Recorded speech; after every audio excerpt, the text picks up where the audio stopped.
আসসালামু আলাইকুম সম্মানিত ফেসবুক ফ্যান ফলোয়ার ভাই বোনেরা। ঢাকা থেকে অত্যাধুনিক জাহাজে যাচ্ছি আমরা ট্যুরে। আমাদের পিছনে আসছে সুন্দরবন 15 মনমুগ্ধকর একটি অত্যাধুনিক লঞ্চ।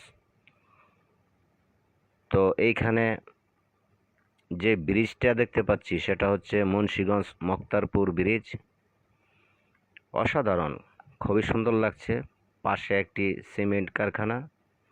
ভিউটা আমার কাছে বেশ ভালো লেগেছে, অসাধারণ। আপনাদের কাছে কেমন লেগেছে অবশ্যই লাইক এবং কমেন্ট করে অবশ্যই জানাবেন। তো পাশ দিয়ে অনেকগুলো সিমেন্ট কারখানা দেখতে পাচ্ছি, আরও অনেক অনেক জাহাজ দেখা যাচ্ছে। তো সবাই ভালো থাকবেন, দোয়া করবেন। আল্লাহ হাফেজ।